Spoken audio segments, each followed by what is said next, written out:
Actually, this is my son Karthik. I'm so grateful to Swami for what he's done for him. No matter how much me or my husband or my folks at home would have tried to put the right understandings about life and death and all these things, we could have never done it the way Swami did it in these 21 days for him. He has also attended Ingenious last year.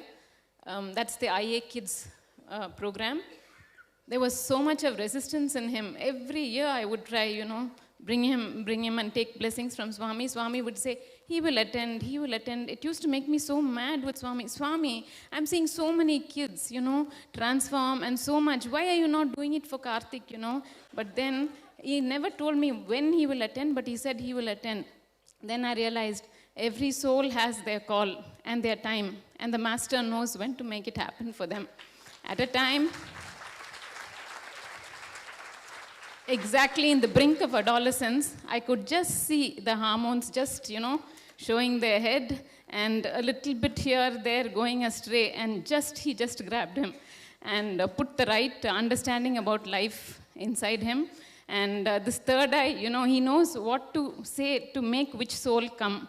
So he used the right thing, these special powers, because that's what, Karthik is very attracted to. So this third eye was very, attractive to him. So he came, and Swami has given him everything, and that too in the land of Varanasi. Really, I was not expecting to come along with him. Only he was supposed to come. But suddenly, one fine day, my husband just sends me an SMS saying, I've registered you for IA. Then I was just so shocked. I said, how come, only Karthik is going, I'm not going to go. He said, no, I'm going to book your tickets also because ticket prices are also going up, so you just go. I was a little shocked because my husband, he is connected to Swami, but I really didn't expect him. So I didn't understand the context from which he was doing this. Then he just, I understood that it was a direct intervention of Mahadeva. He wanted me to be here. He wanted me to experience Shivoham and inner awakening and the third eye awakening and much more. I'm so grateful to Swami for this. I will just take a few minutes to tell you about the experiences that, really I'm so grateful for. One is the death experience that we went through. The death experience was so amazing. Swami takes you the whole process of death. So I really experienced my own death. And there was so much of fulfillment, so much of peace. And I didn't have any incompletions with anybody during the death process when I died. And I was so grateful to everybody who was a part of my life. And one very important understanding that I understood was every time a person dies, I cry and I lament and make such a hue and cry. I really felt that that moment we should give that soul, that space, and we should respect them and pay our homage to them and create an ambience which is supporting their death. It should be a very peaceful exit. When you cry, you disturb them and you prevent them from going forward in their journey. And then about the route, so I've decided never to cry when anybody dies and create the right ambience for them and bless them and be grateful to them for being a part of our life. Then about the root pattern finding, actually the root pattern, I have been with Swami for many years and he's been speaking about root pattern. And he always used to say, if you don't find your root pattern, you're not living. Your patterns are living through you. I really understood that when I came here because I was able to find many patterns before because Swami has been training all the disciples through this process. But only when I came for this inner awakening, I found out that when I was a child, as a baby, I didn't have enough milk. So there was always that unfulfillment, restlessness, and confusion inside me.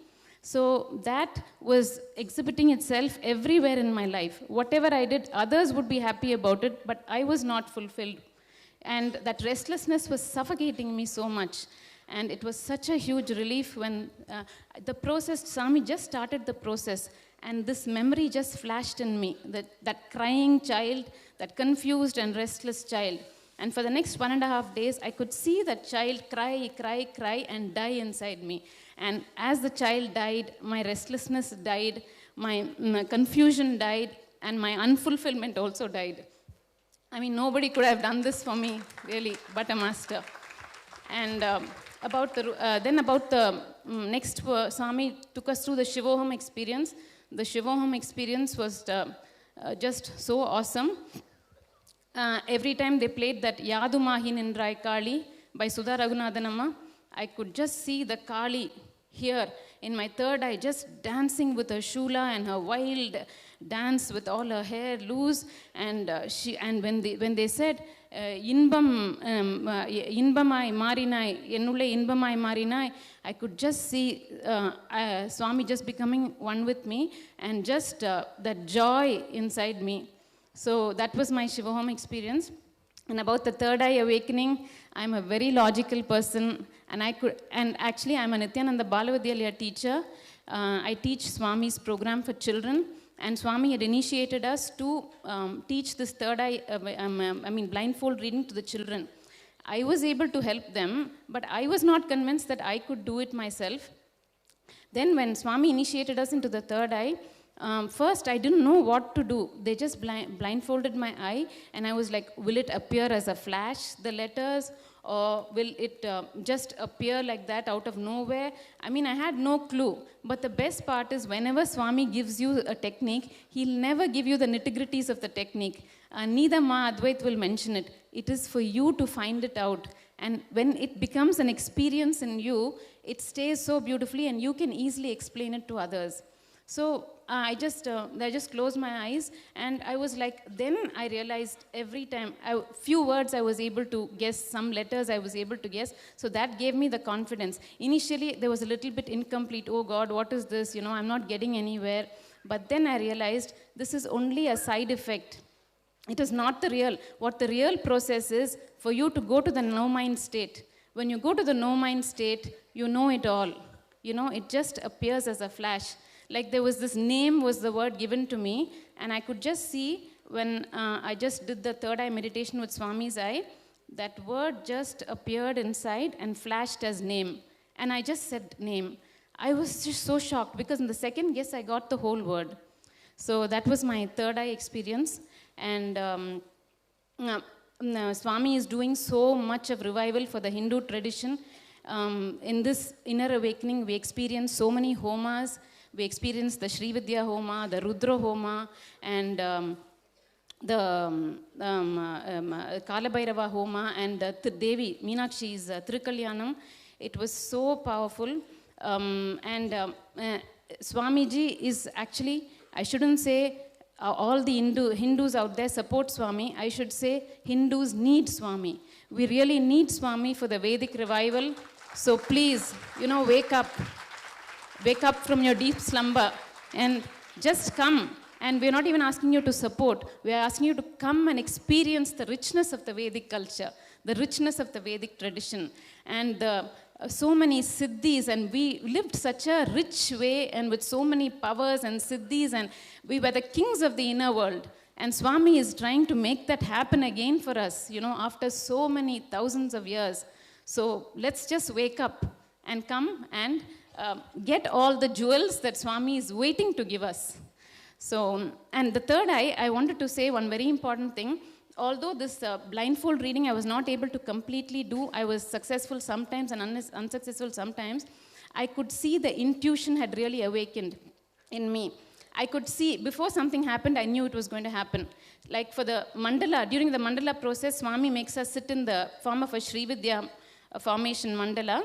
I was sitting right under his nose, and there was another person, Banuma. She was sitting just two, spaces behind, on the side of me.